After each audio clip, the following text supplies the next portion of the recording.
Oi, oi, gente. Vamos à parte 2 da nossa aula, da nossa primeira aula de pediatria. Agora nós adentraremos num conteúdo que é muito importante se vocês estiverem atuando na atenção básica, nas unidades básicas de saúde, que é o crescimento e o desenvolvimento. Certamente vocês já acompanharam, visualizaram aspectos inerentes ou procedimentos inerentes a esse acompanhamento na unidade básica de saúde, que vocês já estiveram lá no estágio, né, da unidade básica de saúde. Então, é bom que vocês já vão lembrando e associando por que é feito cada coisa, como é feito. Certamente até já fizeram, aprenderam, isso é massa também. Mas a gente vai estudar um pouco da teoria disso, como é que funciona. Bom, na parte 1 da aula, vocês viram que acompanhar o crescimento e o desenvolvimento da criança foi um dos objetivos do Programa de Atenção Integral à Saúde da Criança, que foi criado na década de 70. Então, é por isso que em qualquer unidade básica de saúde que vocês tiverem no Brasil, vai ter um dia lá na agenda da enfermeira que vai ser só para acompanhar isso aí. Porque tem os cadernos da atenção básica, tem um que é só para a saúde da criança, que diz tintim por tintim o que a gente tem que fazer, se der alguma alteração em alguma coisa, como proceder. É uma área bastante, uma área bastante legal e um caderno bastante legal também de ler. Se vocês puderem e quiserem, tem disponível na internet o caderno da atenção básica, que fala sobre a saúde da criança. E em toda a unidade básica de saúde também tem ele lá disponível, porque é ele que orienta cada ação da enfermeira, da equipe de enfermagem ali, ou da equipe toda da unidade básica de saúde, como deve proceder em relação à saúde da criança, tá? Tudo que vocês verão aqui também é baseado no caderno da atenção básica, nos procedimentos do caderno e alguns aspectos teóricos de alguns livros de pediatria. Vamos lá. Então, primeira coisa, a gente precisa diferenciar o que é crescimento e o que é desenvolvimento, porque são coisas diferentes, apesar de a gente achar que é a mesma coisa. Crescimento, na verdade, é um processo biológico marcado pelo aumento de tamanho corporal. Então, crescimento envolve aumento de tamanho corporal. Como é que a gente avalia o crescimento? Pelo peso e pela altura, que é diferente totalmente do desenvolvimento. Então, crescimento é avaliar o tamanho corporal, aumento do tamanho corporal, a gente avalia pelo peso e altura. O crescimento varia. Ele vai ser determinado pelo quê? Por exemplo, pela nutrição. Se a criança tem uma nutrição, come de forma inadequada na infância, não foi amamentada da forma correta, não tem uma alimentação boa, é uma alimentação que ela só come aqueles mingau de maisena, mingau de mucilon, mingau de não sei o que, vários mingais, e a criança não come verdura, fruta, um feijão, um arroz, comidas que têm nutrientes, por exemplo, ela vai ser uma criança até cheinha, mas vai ser desnutrida. Se a criança também só come porcaria, né, hambúrguer, cheeseburger, salgadinho, suco industrializado, ela também vai ser uma criança desnutrida. E isso vai impactar no seu crescimento, por exemplo. A genética, obviamente, se eu tenho pais que tendem a ser mais altos, eu vou ter uma genética favorável a ser mais alto. Se eu tenho pais que têm uma tendência a ser mais baixos, eu vou ter uma tendência também a crescer menos que outras crianças. A criança vai ter. Então, o crescimento varia muito da nutrição, da genética, da condição de vida. Crianças que, por exemplo, têm baixa renda, têm um saneamento básico precário, normalmente elas têm um menor crescimento do que outras crianças, isso é fato. Uma condição de vida insalubre, né, de baixa renda, normalmente a criança não se alimenta bem, ela não dispõe de qualidade de saneamento básico, não tem banheiro em casa, né? Ela é acometida por doenças diarreicas, respiratórias, porque a casa dela talvez é mal ventilada, dorme num colchão que não é um colchão adequado, que tem ácaro, acaba desenvolvendo doença respiratória. Uma criança que é acometida frequentemente na infância por doença respiratória, diarreica, é uma criança que cresce menos que outras. Isso já é fato.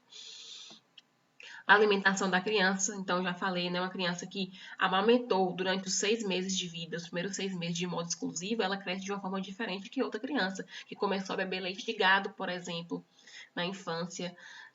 Uma criança que come só mingauzinhos de maisena, é uma criança que pode ser até cheinha com as dobrinhas, mas é uma criança desnutrida, porque ela não tem ela não ingere nutrientes.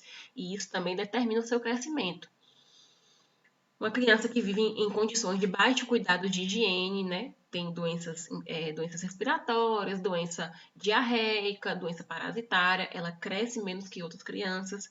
E característica da gestação. Se a gestação normalmente foi uma gestação sem complicação, que a mãe se alimentava bem, que a mãe não fazia uso abusivo de drogas, isso também determina para a vida toda, às vezes, o crescimento de uma criança. Então, a criança que nasceu com problemas na gestação, porque a mãe era dependente de droga, porque não se alimentava bem, era desnutrida, era uma mãe que teve uma gestação complicada, provavelmente o crescimento dessa criança pode ser afetado, tem risco de ser afetado por complicações de gestação.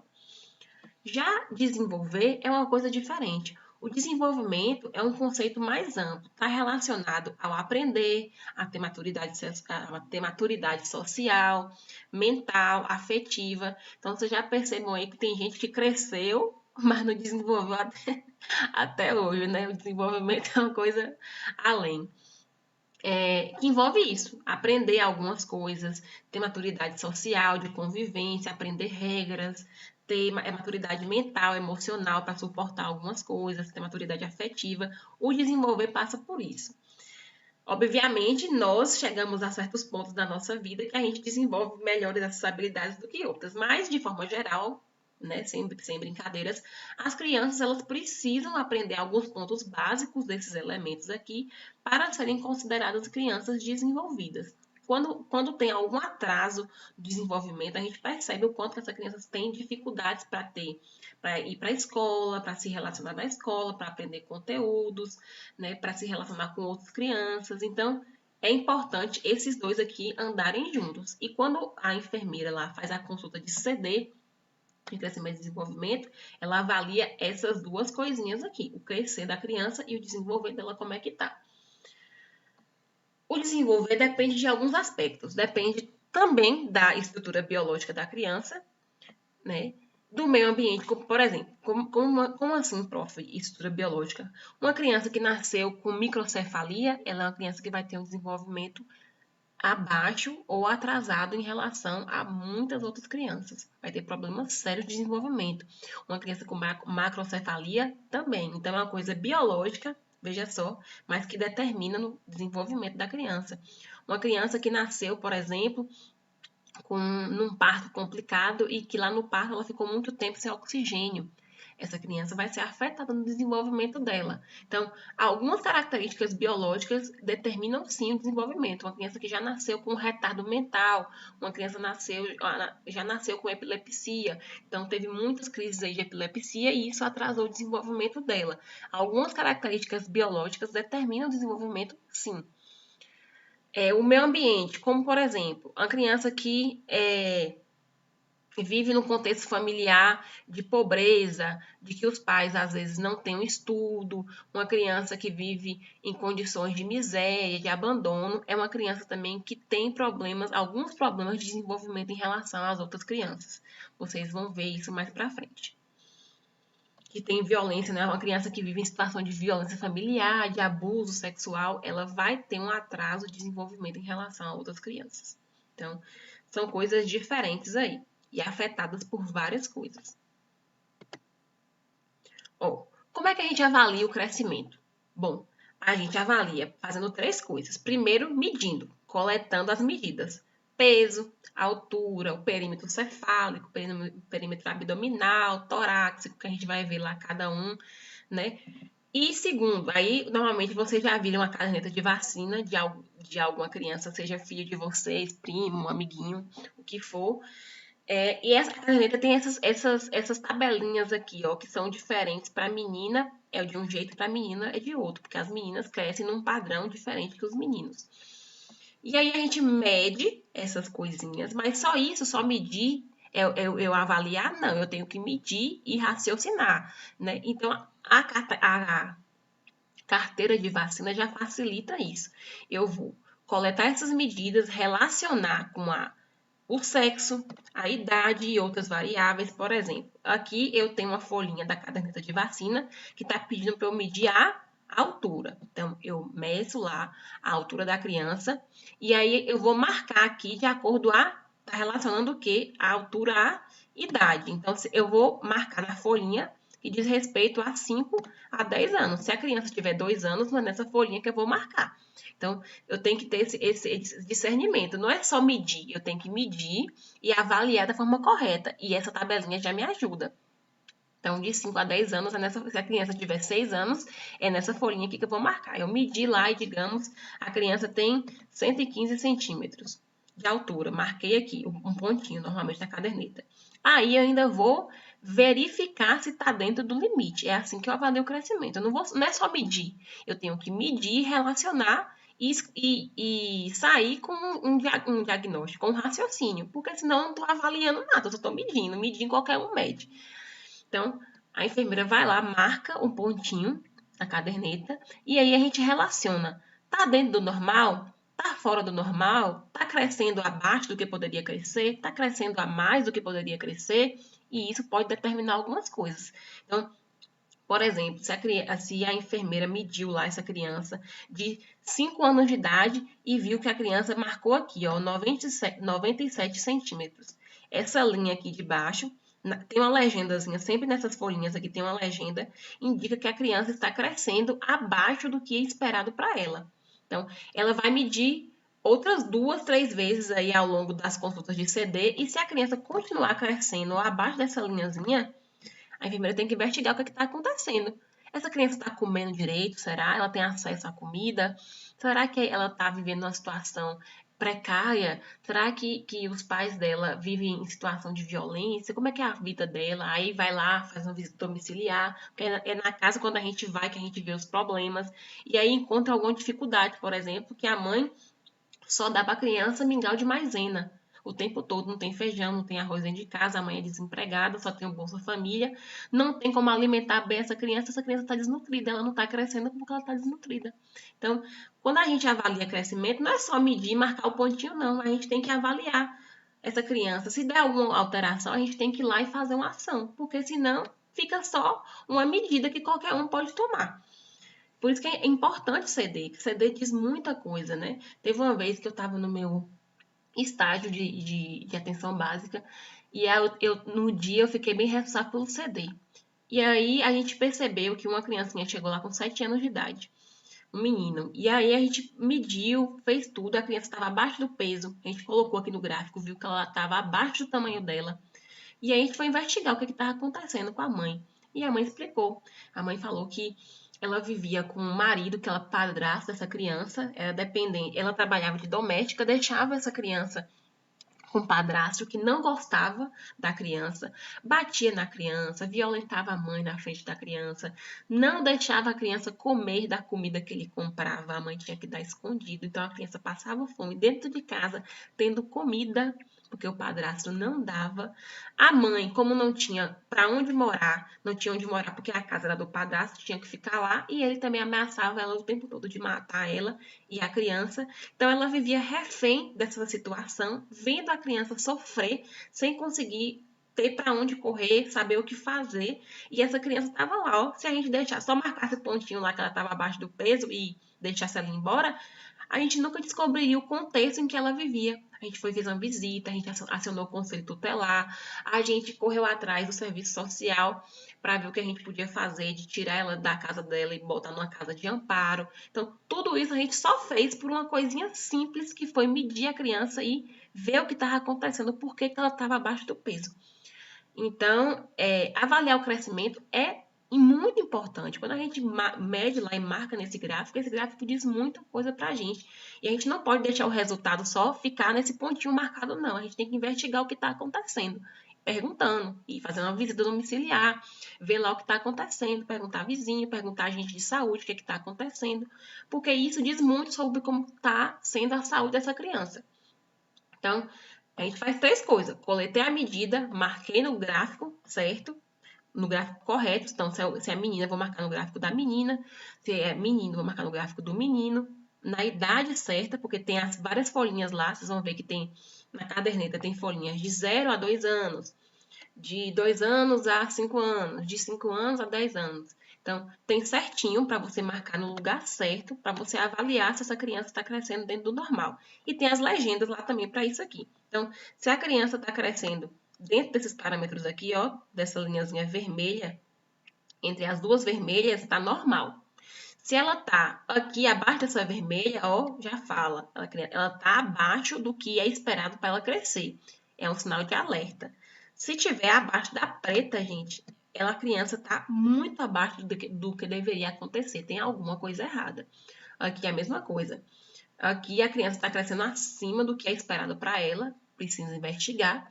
E aqui também, muito acima do que é esperado para ela. Será que essa criança tem gigantismo, por exemplo, que é um problema genético?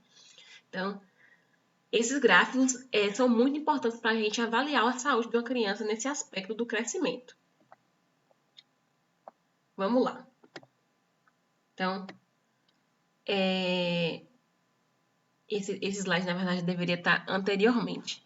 Mas eu coloquei aqui para vocês alguns marcos, algumas coisas que são importantes e esperadas que acontecem, por exemplo, no crescimento e desenvolvimento.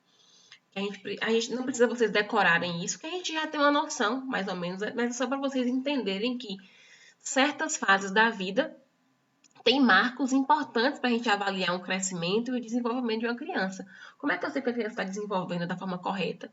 É esperado que em determinadas fases a criança tenha alguns comportamentos que indicam que ela está se desenvolvendo. Como, por exemplo, até os 18 meses é normal, do 0 aos 18 meses, né, que são um ano e meio, é esperado que a criança seja totalmente dependente do adulto. Para tudo, para comer, para se vestir, para ir ao banheiro. É normal que a criança seja totalmente dependente do adulto nessa fase. Dos 18 meses aos 3 anos, é normal que, por exemplo, a criança desenvolva algumas coisas. Ela já aprende a comer sozinha, a falar algumas palavras, ela entende algumas regras que pode e o que não pode, né? Dos 0 aos 18 meses, é normal que a criança aprenda algumas coisas, como sentar, engatinhar, comer, andar. Então, se uma criança chega até 1 ano e meio e não aprendeu a sentar ainda, engatinhar, comer, dar os primeiros passos, indica que essa criança está com algum problema de desenvolvimento. Como é que a gente investiga isso numa consulta de CD? Perguntando. E aí, mãe, essa criança senta, ela já está engatinhando, ela está andando, ela consegue já começou a comer sozinha? Se isso não acontecer, a própria mãe já relata, ou eu estou preocupada porque ela já está com 2 anos e não sabe engatinhar ainda, nunca deu nenhum passinho, não fica em pé, a criança não consegue ficar em pé sozinha, ela está com 2 anos, não falou uma palavra ainda, indica algum problema de desenvolvimento que a gente tem que investigar. Nessa fase, a gente entende que o aleitamento materno é preconizado de forma exclusiva até o 6º mês. Mas, de forma ideal, o Ministério da Saúde recomenda que, se a mãe puder, ela pode dar mama para a criança até os 2 anos de idade dela. É uma criança que normalmente cresce saudável quando ela se alimenta até os 2 anos de idade, mas de forma exclusiva até o 6º mês. A mãe não pode chegar com a criança com 1 ano de idade e ela só dando peito para ela.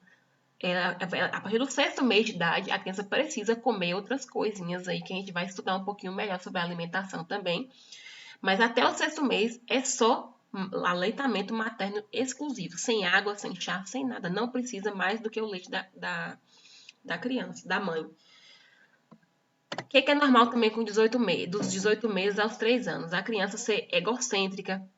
A criança, naturalmente, ela quer a atenção de todos para ela. Elas não veem as pessoas que estão ali em volta dela como pessoas. Elas veem como objetos que estão, ou como serviçais, a serviço da vontade dela. As crianças são, naturalmente, nessa fase aqui, egocêntricas mesmo. Elas já começam a adquirir preferências por comidas, por músicas, por brincadeiras, por brinquedos, por pessoas até. Elas começam já a se identificar com algumas pessoas que elas gostam e que elas não gostam. Normalmente, elas preferem brincar sozinhas nessa fase. As crianças dificilmente nessa fase aqui, elas gostam de brincar com outras crianças. Então, quando você bota para brincar com outra criança, dá problema. Elas não conseguem ainda, elas não entenderam essa dinâmica de se relacionar socialmente, que começa a partir aqui dos 3 anos de idade, geralmente. Então, já dos 6 a 4 anos, elas já começam já conseguem brincar com outras crianças com facilidade, elas são naturalmente ativas, exploradoras, curiosas, desenvolvem alguns aspectos muito interessantes sobre independência, sabem já regras, já começam a identificar o que é certo e o que é errado, já começam a ter rotinas básicas de que meio-dia, normalmente é a hora do almoço, eu não posso comer besteira na hora do almoço, eu tenho que escovar os dentes quando eu acordo. Elas já começam a ter essas noções assim quando ensinadas. Compreende melhor as pessoas à sua volta, elas entendem que o que elas fazem afeta o sentimento das pessoas à sua volta. Essa noção aqui normalmente não tem nessa fase aqui dos 18 aos 3 anos. Elas começam a se identificar com algumas pessoas. Então, existem algumas coisas que indicam que a criança está se desenvolvendo e que a gente deve investigar numa consulta de CD, porque se a mãe normalmente já relata. A gente pergunta, obviamente, muita coisa, mas a mãe relata já quando ela percebe que tem alguma coisa diferente, ela fica preocupada. Dos 5 aos 9 anos, o que é comum? A criança, por exemplo, ela já ter um desenvolvimento psicológico e social melhor. Ela já consegue conviver socialmente e ter maturidade emocional para algumas coisas. Já na adolescência, é o início justamente da fase de autoafirmação. É a fase marcada por definir quem eu sou, o que eu quero. É o início, porque isso aí só vai se concretizar de verdade na adolescência, que vai ser uma fase marcada pelo quê? Maturação das características sexuais. Aqui na pré-adolescência, essas características sexuais começam a mudar. Então, o corpo dos adolescentes começa a mudar aqui. E essa mudança vai vai ser madura na adolescência. Dos 5 aos 9 anos, as crianças já têm a habilidade de resolver vários problemas do dia a dia, adquirem a capacidade de ter suas próprias crenças, seus próprios pensamentos de forma independente dos seus pais, por exemplo. Diminuem já um pouquinho a importância dos pais da família. Até os 5 anos de idade, normalmente os pais da criança são as pessoas mais importantes da vida dela. Elas têm o maior prazer de ficar a maior parte do tempo com os pais delas. E a partir daqui, não. A criança começa já a ter amiguinhos, já começa a ter os grupinhos. Então, elas diminuem um pouquinho essa importância da família para conviver mais socialmente. É uma fase também muito importante. Isso aqui é extremamente interessante quando a gente avalia a saúde mental de pessoas adultas e adolescentes, porque muito dos problemas de saúde mental dos adultos e adolescentes começaram aqui, nessa fase aqui, ó. Porque é uma fase de formação de duas coisas essenciais para a saúde mental: autoestima, autoimagem. É a fase que eu estou começando a ver, entender quem eu sou, que eu começo, que eu preciso aprender a me gostar, a saber quem eu sou. Então, normalmente, muitos dos problemas de saúde mental relacionados à depressão, à ansiedade, à autoestima, à autoimagem, que os adultos e adolescentes têm foram problemas originados aqui, ó, por bullying, por ter uma relação familiar complicada, por viver numa família complicada, em que você não tinha um apoio emocional tão grande, em que seus pais lhe falavam qualquer coisa, não tinham filtro, não te incentivavam com palavras positivas. E muito da personalidade dos adolescentes e dos adultos também é formada justamente nessa fase aqui. Porque os pais da gente, muito do que os pais da gente falam, determina o que a gente é para a vida toda. Porque a gente vai internalizando. E isso aqui acontece aqui, ó. Então, se você repete para seu filho que ele é uma peste, que ele não quer nada, que ele não quer nada com estudo, que nada com a vida, que ele é um responsável, que ele é um capeta, que não sei o que não sei o que, justamente nessa fase aqui, que as crianças são mais danadinhas, ela vai levando isso para o resto da vida dela. Na mente dela, ela vai internalizando isso aí, que ela é uma pet, que ela não serve para estudar, que ela só atenta, dá trabalho.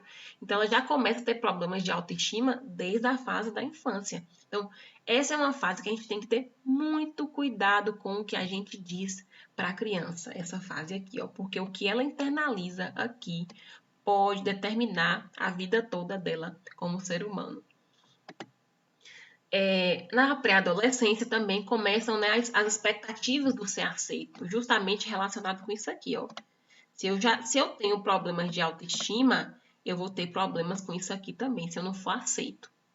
Se eu tiver uma autoestima já começando a ser formada de forma positiva nessa fase, eu não fico buscando ser aceito a todo custo aqui na pré-adolescência. E é por isso que essa fase é uma fase perigosa.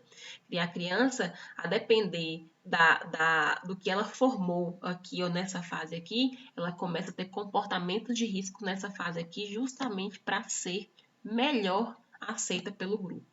É uma fase que a gente busca muito isso, ser aceito pelo grupo que a gente está convivendo.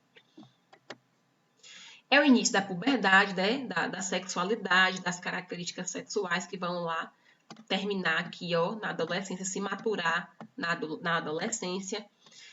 Na adolescência, né, é a fase que já se inicia uma busca, o jovem, o adolescente, ele busca muito por ser independente, por se reafirmar que ele já é grande, que ele já consegue fazer isso só, que ele é autônomo. É uma fase de muita busca de autonomia e independência, né, da vida da gente. E é uma fase marcada pela construção de identidade. Quem eu sou? São as perguntas que o adolescente já faz. Por isso que ele naturalmente, ele é curioso para vivenciar as coisas da vida, porque ele busca saber de forma intensa e impulsiva, sem raciocinar muito quem ele é. E aí é uma fase também perigosa, porque se você não tem uma boa autoestima, uma boa autoimagem, um apoio familiar legal, se você não tem um grupo de amigos legais, se você tem problemas na sua autoestima e teve problemas aqui para ser aceito o tempo todo, você tem comportamentos de risco aqui na adolescência que determinam muito sua saúde. Então, que vão desde gravidez na adolescência, ao uso abusivo de droga, a tentativa de suicídio, a depressão, a ansiedade e todos esses problemas aí que são relacionados hoje à saúde do adolescente. Bom, no desenvolvimento, como é que a gente avalia, por exemplo, o desenvolvimento de uma criança? Tem alguns parâmetros. Normalmente, nas cadernetas de saúde também tem uma pesquinha lá para a mãe avaliar e para você também avaliar como é que está sendo o desenvolvimento normal. Então, apesar da diferença individual entre as crianças, existe uma sequência previsível do que acontece ao longo da vida da criança para ela se desenvolver bem. Eu dizer, essa criança está se desenvolvendo de forma legal. Por exemplo, é normal que a criança, até o primeiro ano de idade, ela balbucie alguma palavrinha, mamá, papá, mamãe, até de forma mais, né, complexa. É normal que até um ano e 6 meses, a criança comece a dar os seus primeiros passos. É normal que a criança, que até um ano de idade, do sexto mês aí, até o sexto mês não, do sétimo mês até o nono mês, ela consiga já ficar apoiada para iniciar a rastejar e que até o primeiro ano de vida ela comece a rastejar ou até andar mesmo. É normal aqui no segundo mês que a criancinha já faça esse movimento aqui, ó. Se você colocar ela de bruços, ela consegue, ó, firmar o pescoço já. É normal que no quinto mês de vida ela já consiga se virar sozinha.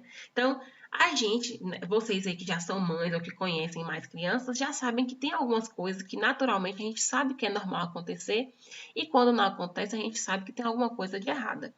Então, tem marcos esperados no desenvolver da criança e isso é avaliado também numa consulta de CD. Como é que a gente avalia isso de forma melhor? Porque a consulta de CD é rápida. A mãe vai lá com o filhinho no colo, fica lá 30 minutinhos lá comigo, 20 minutos, menos que isso às vezes. Não tem como, às vezes, eu avaliar o que eu preciso avaliar do desenvolvimento numa consulta rápida daquela, que a criança às vezes está dormindo, está chorando lá dentro da sala. Então, a melhor forma de avaliar isso é perguntando à mãe. Perguntando o pai ou quem levou, porque a pessoa que acompanha a criança ali todo dia é quem sabe mais dessa criança. Então, qualquer alteração no desenvolvimento pode afetar a parte motora da criança. Então, se eu percebo que a criança com 4 meses de idade lá, ela não conseguiu nem fazer isso aqui, ó, de levantar o pescocinho e firmar. Que com 6 meses de idade a criança não sente, ela não consegue sentar sozinha, não consegue ficar na posição sentada. Essa é uma criança que está com atraso de desenvolvimento motor. Se a criança chega até 2 anos de idade, não disse uma palavra ainda, você fala com ela, ela não te entende. Pode ser um desenvolvimento da cognição, da linguagem, um atraso. Então, Esses marcos é importante a gente entender para a gente detectar até mesmo algumas doenças da criança, né? Como retardo mental, como paralisia, como várias doencinhas que acontecem que podem afetar o desenvolvimento de uma criança.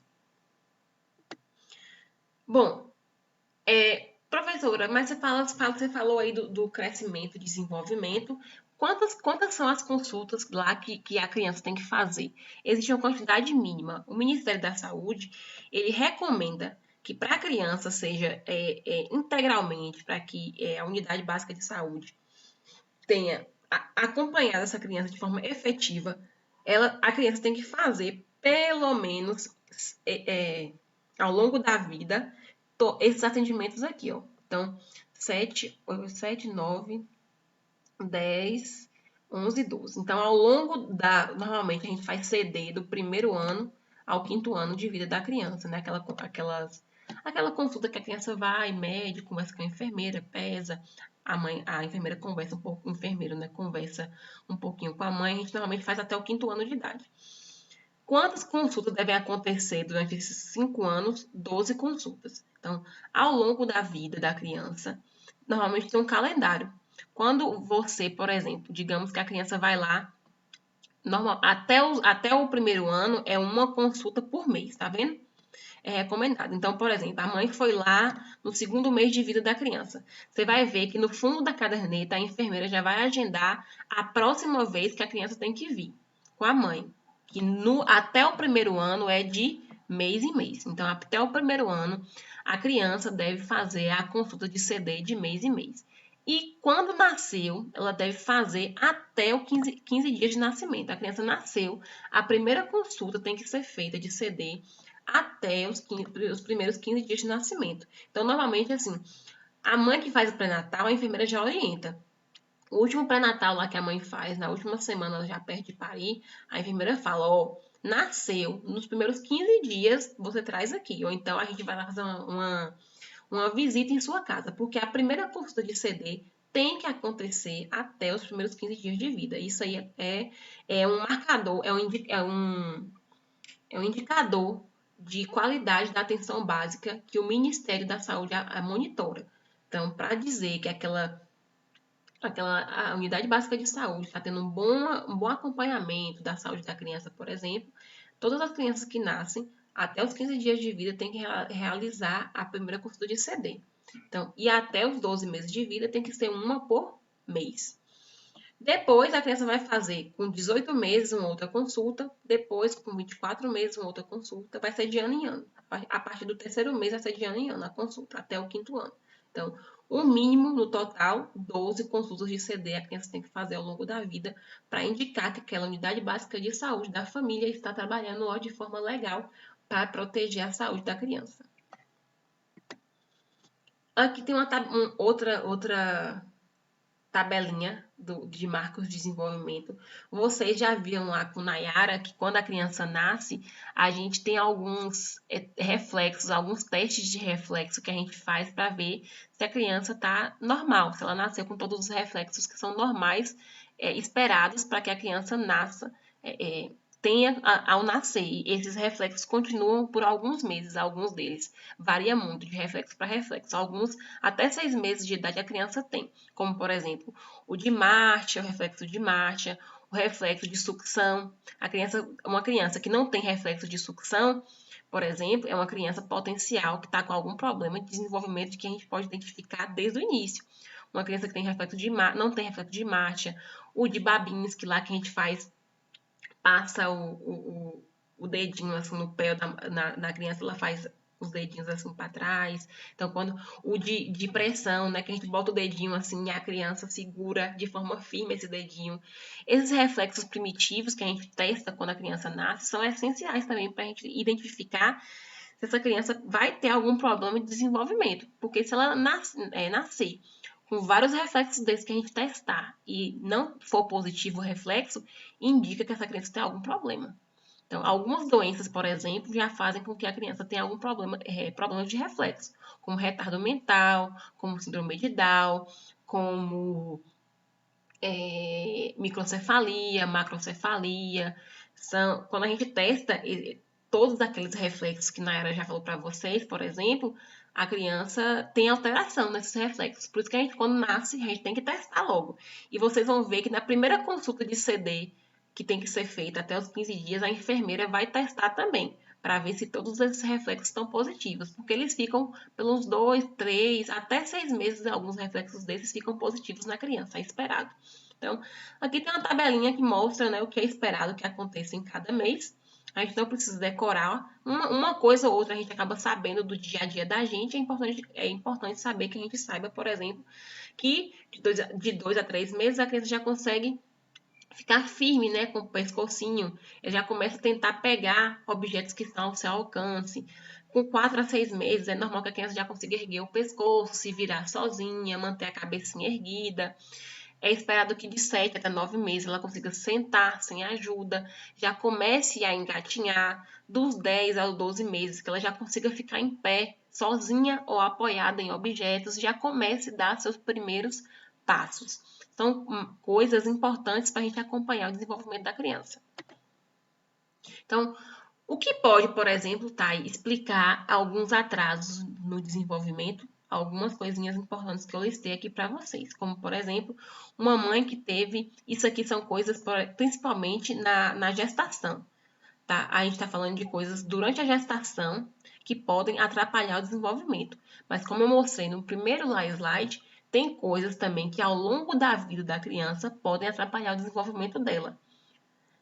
Por exemplo, uma mãe que teve pressão alta na gestação, que teve eclâmpsia, uma mãe que fez uso de drogas durante a gestação, uma mãe que teve alguma doença infecciosa, pode ter algum problema aí que induza essa criança a nascer com alguma alteração no desenvolvimento, algum retardo no desenvolvimento.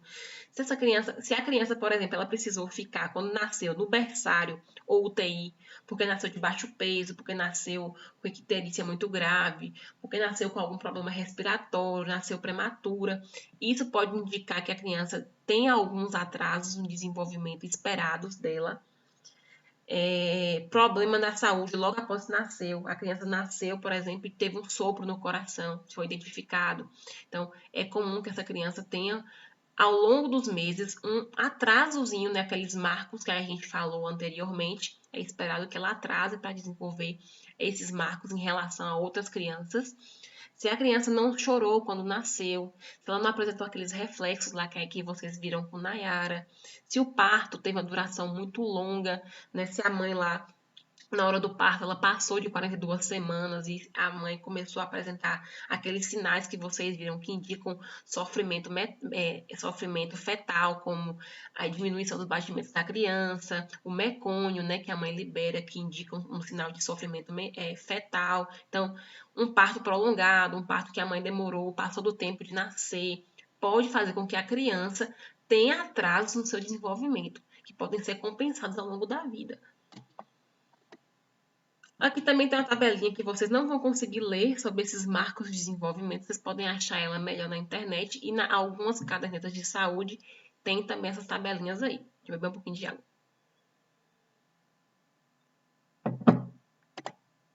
Bom, como é que tem alguns parâmetros que a gente avalia no desenvolvimento. Isso aí é muito importante que vocês saibam.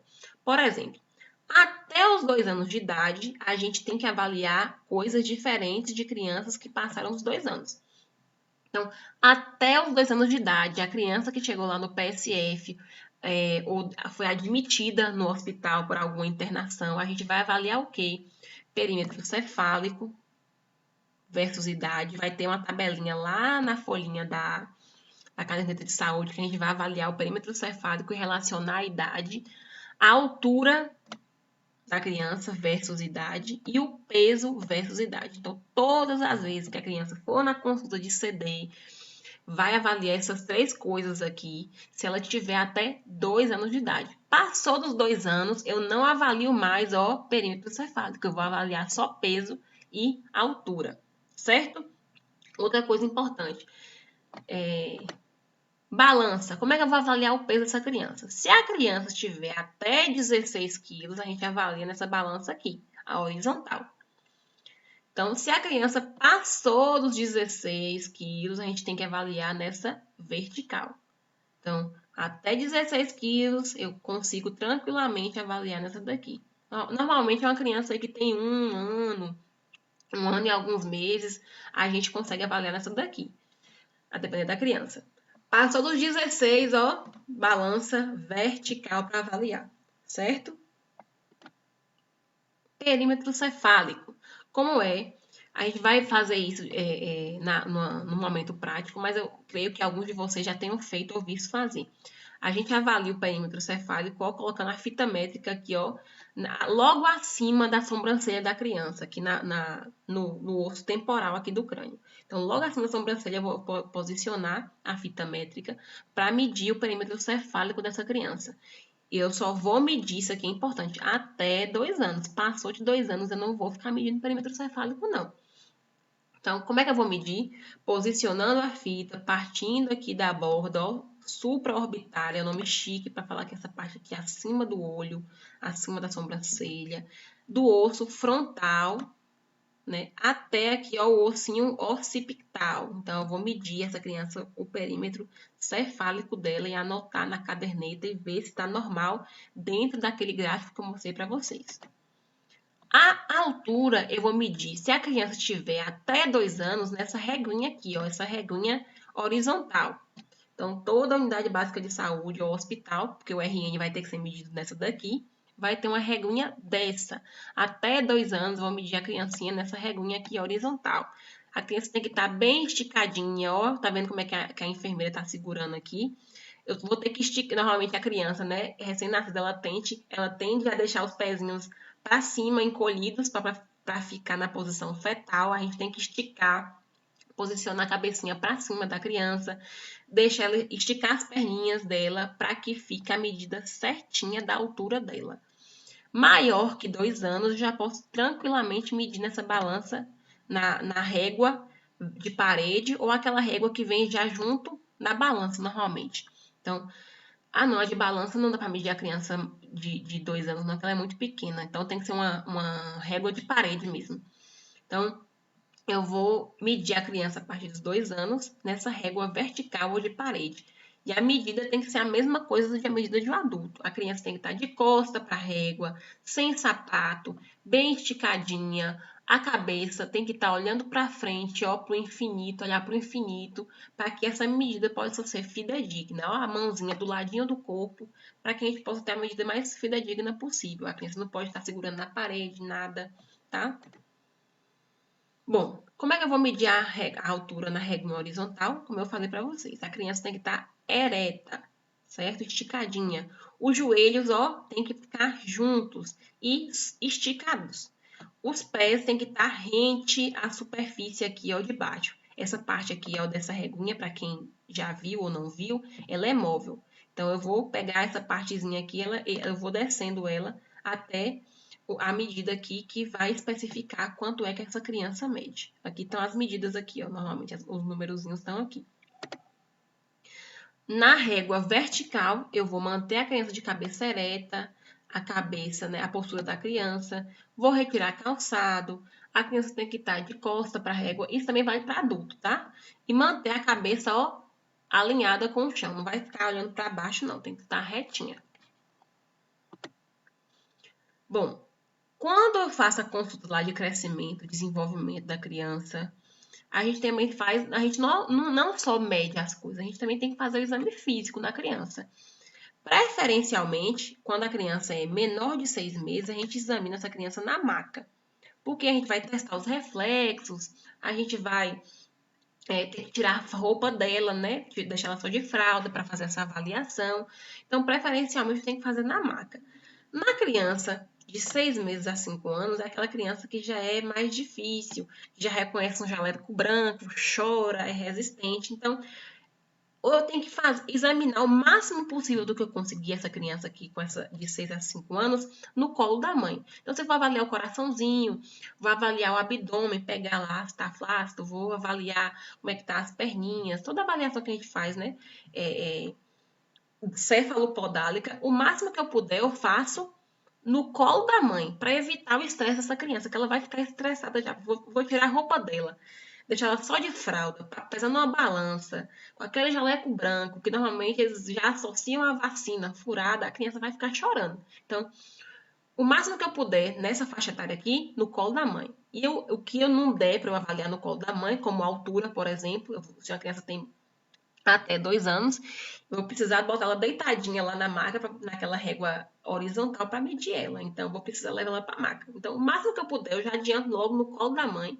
E aí, o que eu não puder, eu levo essa criança para a maca, chorando ou não, para terminar a avaliação minha.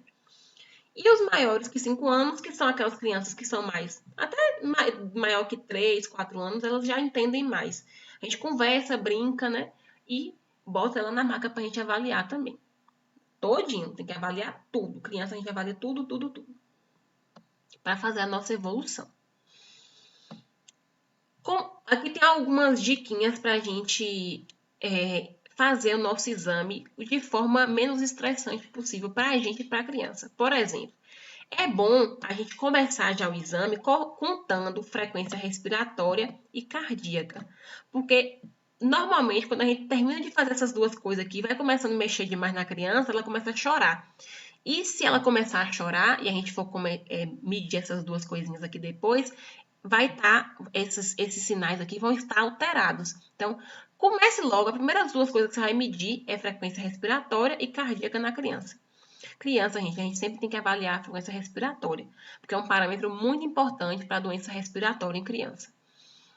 Então, a gente sempre, exame físico de criança avalia a frequência respiratória, certo? Começa avaliando por essas duas coisas, que possivelmente vão se alterar se a criança vai começar a chorar porque você está pegando nela.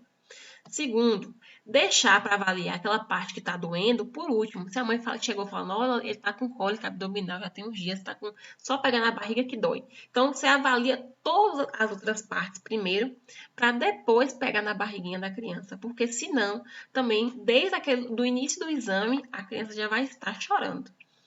Terceiro, sempre que eu puder, na minha unidade, no meu setor, ter um brinquedinho ali para eu distrair, para eu interagir com ela, para eu ganhar a confiança dela, para ela permitir que eu toque nela, para que eu pegue nela e que tudo isso seja mais confortável para nós dois.